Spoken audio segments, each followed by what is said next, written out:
Hi everyone, welcome back in my YouTube channel Learn English Language with Sarjarao Patil. Today we are going to learn the poem Basketful of Moonlight written by Sunil Sharma. In the last session I have told you about the theme of this poem, and now I am going to teach you the poem stanza by stanza or line by line. First of all, I will read the poem loudly. You listen carefully. Basketful of moonlight. Oh moon, give me moonlight. Basketful or two baskets full with seeds of moonlight from the city to my village on the sides of the path. I want to show many small moons of light. The whole village goes to the city daily to work. It becomes dark on its way back. As my village is quite far, the route is tough and full of snakes and scorpions. Neither bus nor cart plies. When my father returns home, I am asleep. And he goes back early in the morning while I am sleeping. Oh moon, give me a basketful of moonlight on loan. I want to light the dark route so that my father returns early. I too want to hear fairy tales and stories from him. Oh moon, give me a basketful of moonlight. I want to sow seeds of moon on the sides of path. It is written by Sunil Sharma. This poem is translated from Dogri language. You know that in this poem, a small child is requesting to the moon and ask him to give him moonlight from the moon. After the discussion on the warming up activities, you will come to know that how these two activities are closely related with the theme of the poem. पहिल्या दोन क्रिया आपण warming up ॲक्टिव्हिटीमध्ये ज्या पाहिल्या त्या जर तुम्ही जाणून घेतल्या असतील तर तुमच्या असं लक्षात येईल की पहिल्या दोन ॲक्टिव्हिटीचा आणि मुख्य कवितेचा आशय त्यांचा सहसंबंध आहे. The first activity is about planting a tree. त्यातली पहिली ॲक्टिव्हिटी म्हणजे तुम्हाला प्लांटिंग ट्रीची प्रोसिजर लिहायला सांगितली ती ॲक्टिव्हिटी. आणि दुसरी activity second activity is about the routine work done by our parents. आपण वडिलांची आणि आईची जी कृती होती किंवा जे कार्य करतात त्याच्याविषयी जे लिहिलं होतं, ह्या कृतीचं आणि कवितेतल्या थीमचा सहसंबंध आहे. We have discuss on these two activities. आपण ह्या दोन्ही ॲक्टिव्हिटीवरती चर्चा केली होती. In this poem also there is a reference of sowing seeds and the speaker's father's going to city for his daily work. जर या कवितेमध्ये त्या गोष्टींचा संबंध या ठिकाणी कवितेत आलेला आहे. सोईंग सीड्स म्हणजे बिया लावणे आणि वडील शहरातून खेड्यातून शहराकडे कामाला जातात, ह्या कृतीचा या थीमशी संबंध आलेला आहे. Thus these activities lead us to the actual theme of the poem. आणि ह्याच कृती ह्या मुख्य आशयामध्ये आलेल्या आहेत. The title of the poem is basketful of moonlight. In this poem the speaker, a small village boy, request the moon to give him a basketful of seeds on moonlight. He wants to sow them so as to lighten the dark route. Thus, the title is apt. या कवितेमध्ये बास्केटफुल of moonlight या कवितेचं शीर्षक आहे हे अतिशय संयुक्तिक आहे किंवा अतिशय योग्य आहे. कारण या कवितेत एक लहान मुलगा चंद्राला टोपलीवर बिया मागतोय, कारण तो त्या बिया पेरू इच्छितोय की जेणेकरून जो अंधकार रस्ता आहे तो प्रकाशमयी होईल. या दृष्टीनं तो चंद्राला मागणी करतोय आणि चंद्राला टोपलीवर प्रकाश बिया चंद्राच्या बिया मागतोय आणि त्या बिया तो पेरू इच्छितोय की जेणेकरून त्याचे वडील कामावर वेळेत जातील आणि त्यासाठी तो रस्ता प्रकाशमय करू इच्छितोय. अशा प्रकारचा आशय आहे आणि म्हणून ते जे टायटल आहे ते योग्य आहे. आता आपण कविता लाईन बाय लाईन पाहणार आहे. पहिला स्टांजा बघा. O moon give me moonlight basket full or 2 baskets full with the seeds of moonlight. या पहिल्या 4 वळीमध्ये कवीने काय म्हटले बघा. The poem begins with the boy directly addressing to the moon and his earnest request to the moon to give him moonlight. कवीनं या कवितेच्या सुरुवातीलाच त्यांना चंद्राला उद्देशून म्हणलेलं आहे. Here the poet has use the figure of speech apostrophe. कवीने या ठिकाणी ॲपॉस्ट्रॉफी फिगर ऑफ स्पीचचा वापर केलेला आहे. The poet is addressing to the moon which is not present here, की जो आत्ता इथं उपस्थित नाही पण त्याला उद्देशून म्हणलेलं आहे. देअर फोर दिस सेंटेन्स किंवा these lines are example of apostrophe. हे उदाहरण ॲपॉस्ट्रॉफीचं आहे. या कवितेमध्ये कवीने अतिशय प्रांजळपणे किंवा अतिशय प्रेमाने विनंती केलेली आहे की मला चंद्रप्रकाश दे. He wants the seeds of moonlight. त्याला काय पाहिजे? चंद्रप्रकाशाच्या बिया पाहिजेत. 1 or 2 basket full. Then why does he wants the seeds of moonlight? मग त्याला ह्या बिया का पाहिजेत? It is describe in the next stanza. हे पुढच्या स्टांजामध्ये त्यानं वर्णन केलेलं आहे. त्यानं पुढच्या स्टांजामध्ये काय म्हणले? From the city to my village on the sides of the path I want to sow many small small moons of light.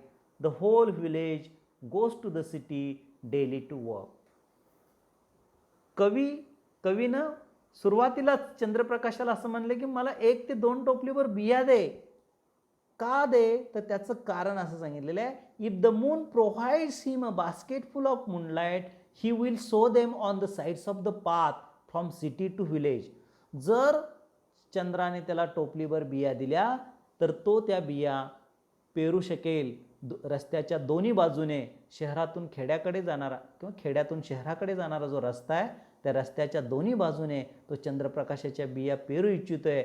Here the boy thinks that after sowing the seeds of moonlight there big trees will grow on which he will find number of moons and it will remove the darkness on the road. या ठिकाणी ह्या मुलांना असा विचार केलेला आहे की जर मी ह्या चंद्रप्रकाशाच्या बिया लावल्या तर त्या ठिकाणी झाडे उगवतील, मोठी झाडे उगवतील की जी झाडं हा रस्त्यातील अंधार आहे किंवा अंधकार आहे हा दूर करतील आणि रस्ता प्रकाशमय होईल. म्हणजे या ठिकाणी असं लक्षात येते आपल्याला बघा. The poet has enough knowledge of sowing seeds. त्याला पुरेसं ज्ञान आहे बिया लावण्याचं, कारण तो खेड्यात राहतोय. He lives in rural area, so he thinks he has an idea of sowing seeds. त्याला बिया लावण्याची कल्पना सुचलेली आहे कारण he wants to overcome this problem. कारण तो या समस्येवर मात करू इच्छितोय. हे तुम्हाला लक्षात येतंय. He wants to do this because all the people from his village goes to city for their daily work and they return home late at night. कारण हे तो करू इच्छितोय, बिया लावू इच्छितोय कारण त्याच्या खेड्यातील सर्व लोक खेड्यातून शहराकडे दैनंदिन कामासाठी जातात आणि ते घरी परततात उशिरा. म्हणजे त्याचे केवळ वडीलच नाही, वडिलांसोबत अनेक खेड्यातील लोक कामावरती जातात शहरामध्ये आणि शहरातून रात्री उशिरा परततात. आणि त्यासाठी so it is necessary to bring light on the road. आणि म्हणून रस्त्यावरती प्रकाश असणं गरजेचं आहे हे त्याच्या लक्षात आलेलं आहे. म्हणून तो त्याच्यावर मात करण्यासाठी चंद्रप्रकाशाच्या बिया घेऊन तो चंद्रप्रकाशाच्या बिया पेरू इच्छितोय. अशा प्रकारचा आशय या स्टांजामध्ये दिलेला आहे. आता पुढच्या स्टांजामध्ये काय म्हणलं बघूया. It becomes dark on it's way back as my village is quite फार The route is tough and full of snakes and scorpions. Neither bus nor cart plies. आता या ओळीमध्ये काय सांगितले आपण बघूया. Here the various problems are describe that villagers have to face daily. या लाईन्समधून तुम्हाला अनेक समस्या खेड्यातल्या मांडलेल्या आहेत, वर्णन केले आहेत कवीने, की ज्या खेडूतांना दररोज त्या समस्यांना तोंड द्यावं लागतं.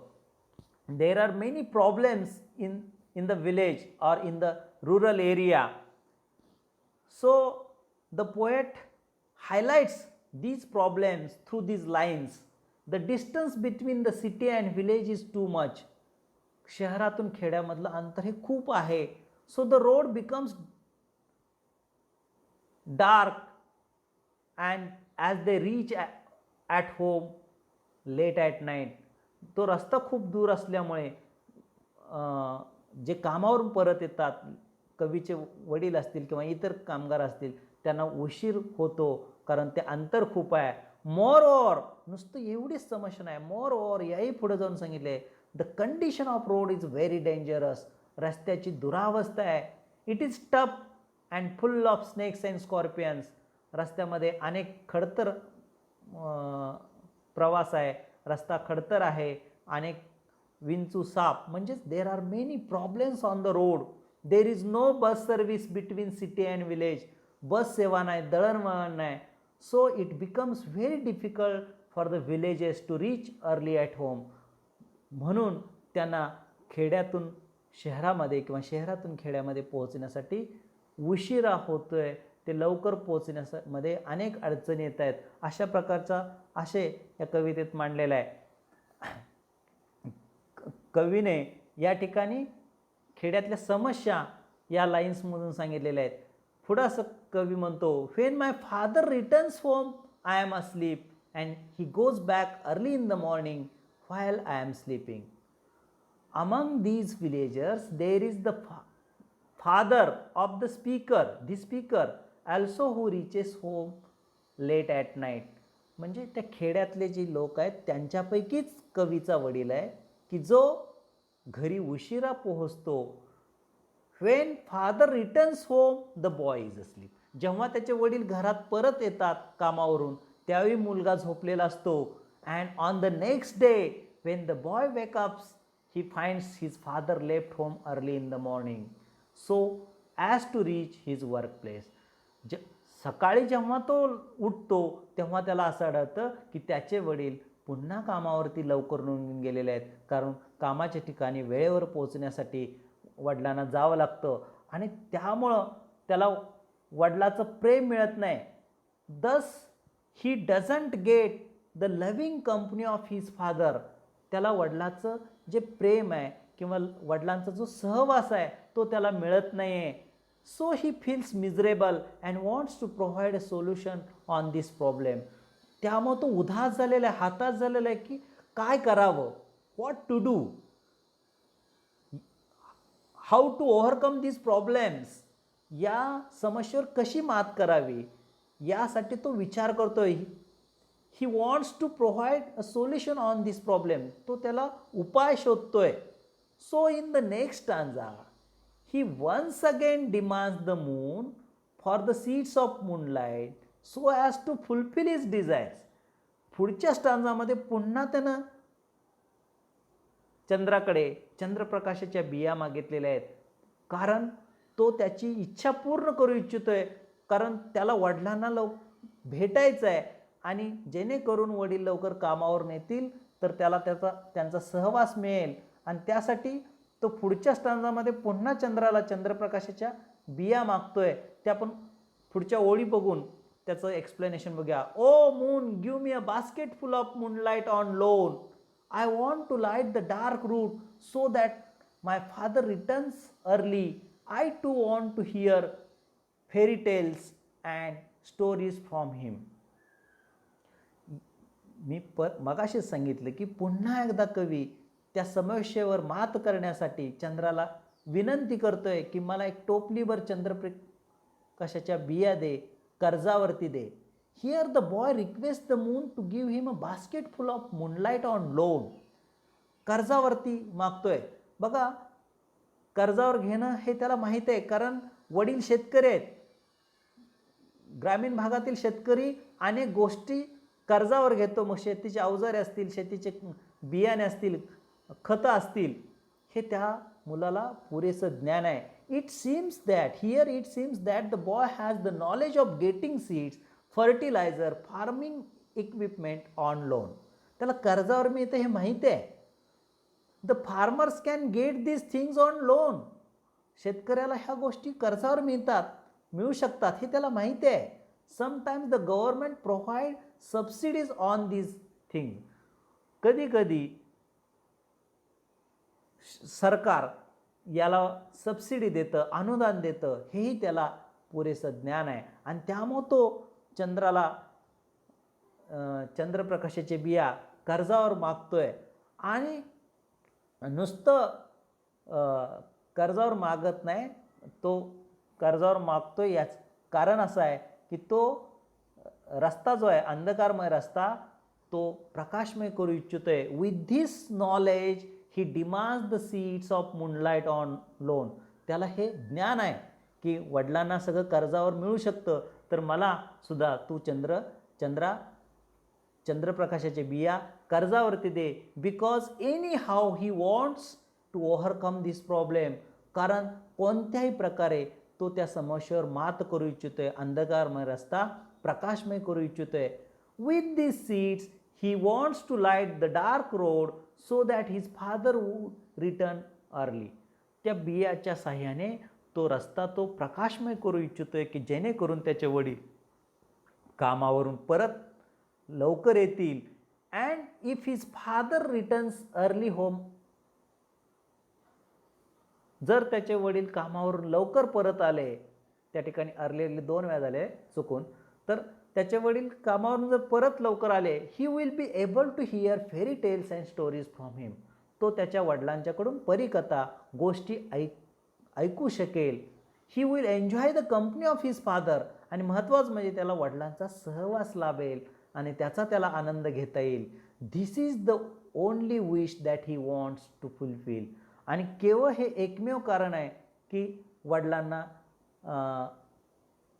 भेटणं, वडिलांचा सहवास मिळवणं. आणि त्यासाठी ही इच्छा पूर्ण होण्यासाठी तो चंद्राला चंद्रप्रकाशाच्या बिया मागतोय. म्हणून पुन्हा एकदा तो शेवटच्या स्टांजामध्ये असं म्हणतोय, O moon give me a basket full of moonlight, I want to sow seeds of moon on the sides of the path.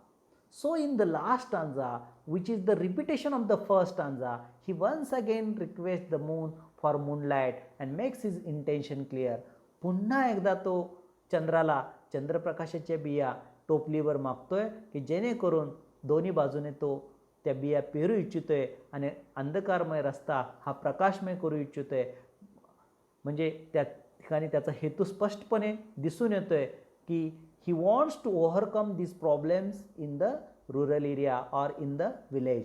खेड्यातील सर्व समस्येवर तो मात करू इच्छितोय. हे हा कवितेच्या माध्यमातून त्यानं आपल्याला संदेश दिलेला आहे. या कवितेमध्ये अनेक फिगर ऑफ स्पीचचा वापर केलेला आहे. ॲपॉस्ट्रॉफी असेल, ॲलिट्रेशन असेल, रिपिटेशन असेल.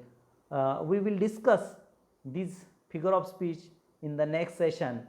I hope all of you understood the central theme of this poem, and I hope you will understand the whole theme of this poem.